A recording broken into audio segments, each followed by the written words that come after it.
Obsession படம் வரும்போது அது கூட ரிலீஸ் ஆன இன்னொரு படத்தை பற்றி தான் இந்த வீடியோவில் பார்க்க போகிறோம். படத்தோட பேர் வந்து பேக் ரூம்ஸு.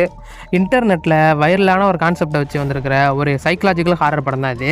படத்தோட ஸ்டோரியை பற்றி சிம்பிளாக சொல்லணும்னா, கிளார்க்னு ஒருத்தன் ஃபர்னிச்சர் ஷாப் வச்சுருக்கான். அவன் ஃபர்னிச்சர் ஷாப்பில் அடிக்கடி வந்து ஷார்ட் சர்க்யூட் ஆகுது.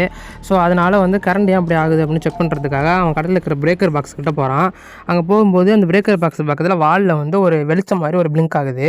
அது என்னடான்னு அவன் பக்கத்தில் போய் பார்க்கும்போது அவன் கடை மாதிரியே இருக்கிற ஒரு டிஃப்ரெண்ட்டான ஏரியாவில் போய் விழுந்துடுறான். அதாவது வந்து அவன் கடை வந்து ஒரு 1/2 கிலோமீட்டருக்கு அவன் கடை இருக்குன்னா, அந்த கடை மாதிரியே வந்து இன்ஃபினிட்டி முடிவே இல்லாத மாதிரி ஒரு பில்டிங்கில் போய் அவன் மாட்டிக்கிறான்.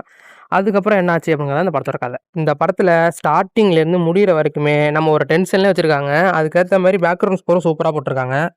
ஸ்க்ரீன் ப்ளே மட்டும் 1, 2 இடத்துல லேசாக ஸ்லோவாக ஆகிற மாதிரி இருக்கும். அதை தவிர்த்து படம் ஓவராலாக சூப்பராக தான் இருக்குது. படம் வந்து தமிழ் டப்பில் இப்போதைக்கு இல்லை. இப்போதைக்கு சோனி லிவ்வில் இங்கிலீஷில் தான் இருக்குது. சரி, பார்க்குறதுனா பாருங்கள். இந்த படத்தை பற்றி அப்கமிங்கில் வந்து உங்களுக்கு தெளிவாக ஒரு ஃபுல் வீடியோ போடுறேன். படத்தோட கதையை பேஸ் பண்ணி உங்களுக்கு ஒரு ஃபுல் வீடியோ போடுறேன். நம்ம சேனலில் வந்து கனெக்ட் ஆகி இருங்க. அப்போ தான் அந்த வீடியோ உங்களுக்கு வரும். ஸோ இன்னொரு வீடியோவில் பார்க்கலாம். Bye by.